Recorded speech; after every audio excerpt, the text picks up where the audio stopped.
बहुजन समाज में जन्मे सभी महापुरुषों को नमन करते हुए, खासकर महात्मा फुले, राष्ट्रमाता सावित्रीबाई फुले, बाबा साहब, काशीराम साहब और मध्य प्रदेश के काशीराम सुखलाल कुशवाहा जी के चरणों में नमन करते हुए, आदरणीय मंच जहां उपस्थित आप सभी साथियों को क्रांतिकारी सलाम, आप सभी को जय भीम, आप सभी का क्रांतिकारी इस्तकबाल। 1 जनवरी का महीना हम बहुजनों के लिए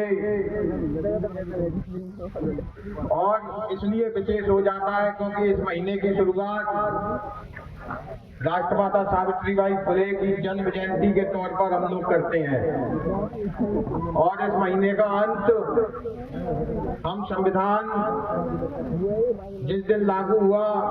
उस 26 जनवरी को हमारे राष्ट्रीय त्योहार को सेलिब्रेट करके करते हैं। इस देश के अंदर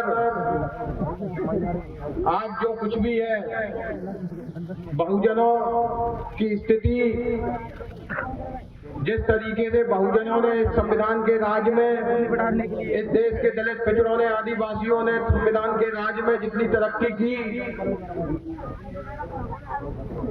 अगर राष्ट्रमाता सावित्रीबाई फुले का योगदान इस देश के अंदर नहीं होता तो शायद इस तरीके का संविधान भी हमारे पास नहीं होता और हम 75 सालों की इस संविधान के राज में इतनी तरक्की नहीं कर पाते। वो राष्ट्रमाता सावित्रीबाई फुले, अभी हमारे मंच पे जो मंचन चल रहा था, छोटे छोटे बच्चे जो है एक नाटक हमें दिखा रहे थे। राष्ट्रमाता सावित्रीबाई फुले की उम्र शायद उतनी रही होगी जिस वक्त उनका ब्याह हुआ था। वो पढ़ी लिखी नहीं थी, लेकिन इस देश के अंदर अंग्रेजों का राज था, ब्रिटेन शासन कर रहा था इस देश में और वो ईसा के अनुयायी जो किसी सड़क पर अंग्रेजी में गाना गा रहे थे, उनके पास से जब सावित्रीबाई फुले निकलती हैं तो वो सावित्रीबाई फुले उस गाने को, उनके बातचीत को सुनकर जो है रुक जाती है। उसके बाद वो ईसा के अनुयायी राष्ट्रमाता सावित्रीबाई फुले को एक पुस्तक देते हैं और उस पुस्तक से वो पढ़ना चालू करती हैं और महात्मा फुले के साथ महात्मा फुले उस पुस्तक के माध्यम से उनको इतना शिक्षित कर देते हैं कि वो इस देश की महिलाओं को, इस देश के लोगों को शिक्षित कर देती हैं। वो ईसा के अनुयायियों की दी हुई पुस्तक जिसने इस देश के बहुजनों को इतना शिक्षित कर दिया कि वो आज अपने हक और अधिकार की बात कर पा रहे हैं। इस देश के अंदर एक दिन वो भी था जब हांडी और झाड़ू लेके बहुजनों को चलना पड़ता था और एक दिन आज ये भी है कि हम सर उठा के राष्ट्रमाता सावित्रीबाई फुले का गुणगान कर रहे हैं। ये अंतर इस 75 वर्षों में संविधान के राज में हमें मिला और वो संविधान जो महात्मा फुले और सावित्रीबाई फुले का जो संघर्ष था, वो संघर्ष जो बाबा साहब ने धरातल पर उतारा, उसके बाद महानवर काशीराम साहब ने धरातल पर उतारा, उसके बाद हमें ये नतीजा प्राप्त हुआ। आज हम गणतंत्र दिवस की पूर्व संध्या पर राष्ट्रमाता सावित्रीबाई फुले को याद कर रहे हैं।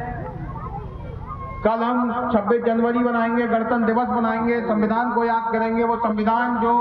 इस देश के अंदर हमें आजादी देता है पढ़ने की, लिखने की, इस देश की सड़कों पर चढ़ने की और अपने बच्चों को पढ़ाने की तमाम आजादी सुनिश्चित करता है।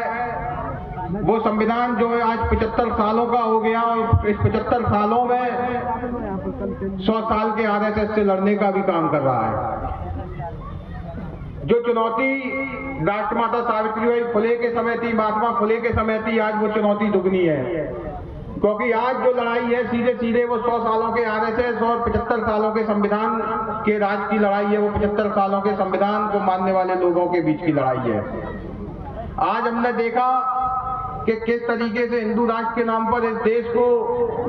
बेवकूफ बनाने का काम किया जा रहा है। एक तरफ सारे संसाधन पूंजीपतियों को सौंपे जा रहे हैं, दूसरे तरफ इस देश के लोगों को हिंदू राष्ट्र के नाम पर जो है गुमराह किया जा रहा है। जब इस देश में शिक्षा की बात की जाती है कि सबको एक समान शिक्षा होना चाहिए, राष्ट्रमाता सावित्रीबाई फुले का जो सपना था, आज शिक्षा को बर्बाद करने का काम किया जा रहा है। वो सिर्फ इसलिए किया जा रहा है कि वो जानते हैं कि राष्ट्रमाता सावित्रीबाई फुले ने शिक्षा की जोत जगाकर जब इतना आगे बहुजनों को बढ़ा दिया, तो अगर सामान्य शिक्षा कर दी गई और शिक्षा से व्यावसायीकरण हटा दिया गया, तो इस देश का जो बहुजन है वो इस देश पे एक बार फिर राज करने लगेगा। और इस देश के जो सामंतवादी और मनुवादी लोग हैं, उन्हें एक बार फिर ये देश छोड़कर भागना पड़ेगा। जब हम शिक्षा की बात करते हैं, स्वास्थ्य की बात करते हैं, हम इस देश के अंदर जो है बहुजन अधिकारों की बात करते हैं, इस मध्य प्रदेश के अंदर पिछले 2-3 महीने से हम देख रहे हैं कि हर एक जिले में, हर एक ग्राम में जो है दलित पिछड़ों के साथ एक्टिविटी हो रही है। कहीं पेशाब पिलाई जा रही है, कहीं चुटियां उगाड़ी जा रही है। कुशवा समाज के एक व्यक्ति को पैर धोकर पानी पिलाया गया। आप सोचिए कि संविधान के 75 साल के दौर में, जब संविधान हमें इतने अधिकार सुनिश्चित करता है, तब हर महीने, हर दिन, हर तीसरे दिन जो है, हर हफ्ते हमारे सामने जो ऐसी घटनाएं सामने आ जाती हैं। और जब ऐसी घटनाओं का हम प्रतिकार करने सड़कों पर उतरते हैं, तो हिंदू राष्ट्र नाम की एक चोरी हमारे ऊपर सौंप दी जाती है। ये गलती हमारी और हमारे लोगों की भी है कि हम अभी हमारे पूर्व वक्त जो जिक्र कर रहे थे कि हिंदू उत्सव मनाया जा रहा है, सबसे ज्यादा हमारे लोग ही उस हिंदू उत्सव में शामिल होने वाले हैं। अगर हमारे लोग ऐसे उत्सवों में शामिल होना बंद कर रहे हैं, तो इनके हिंदू उत्सव जो है तुरंत फैल होने का काम करेंगे। और जिस तरीके से इस देश के अंदर जब बहुजन एकता चरम पर दिखाई देती है, दलित पिछड़े आदिवासियों की एकता चरम पर दिखाई देती है, तो इस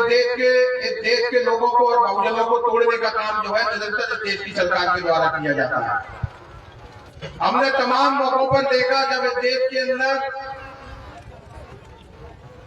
बहुजनों की एकता, दलित पिछड़ों की एकता जो है इस देश को बनाने के लिए काम आई, लेकिन एक दूसरे का दुश्मन बनाने का काम भी इन लोगों ने चरम पर आके किया। इस देश को, इस देश के इस देश में दलितों को, पिछड़ों को, इस देश के अंदर अंग्रेजों से जब हमें आजादी मिली, हालांकि अंग्रेजों ने हमें शिक्षा देने का काम किया, लेकिन हमारे पुरखे हमेशा इस देश की संप्रभुता के लिए लड़े। इस देश को बनाने का काम और अंग्रेजों के सबसे ज्यादा लड़ने का काम जो है हमारे लोगों ने किया। पिछड़े वर्ग से आने वाले सरदार वल्लभ भाई पटेल चल रहा है, अच्छा। इस देश को एक सीमा में बांधने का काम किया, और डॉक्टर अम्बेडकर ने उस सीमा में बने हुए देश को संविधान के माध्यम से हक और अधिकार देने का काम किया। लेकिन हमने देखा कि किस तरीके से हिंदुत्व का चोला सामने रखकर सरदार वल्लभ भाई पटेल को जो है इस देश का हिंदुत्व का सबसे बड़ा वो राजनेता बता दिया जाता है। इन सारी मिथक बातों से हमको आगे आते हुए इस देश में जो 75 सालों का संविधान है, जो आरएसएस के खिलाफ लड़ाई लड़ रहा है और हमें हक और अधिकार दे रहा है, तो इस संविधान का जो अमल दिन हम आज बना रहे हैं, वो जभी साकार होगा जब हम दलित, पिछड़े, आदिवासी, मुसलमान, ईसाई, बुद्धिस्ट सब अपनी एकता दिखाने का काम करेंगे। और मानवता का जो विचार था बहुजन का, जो बुद्ध से चला, उसको हम धरातल पर स्थापित करने का तभी हम काम कर पाएंगे। बहुत बहुत धन्यवाद, बहुत बहुत शुक्रिया। इंकलाब जिंदाबाद, जय भीम।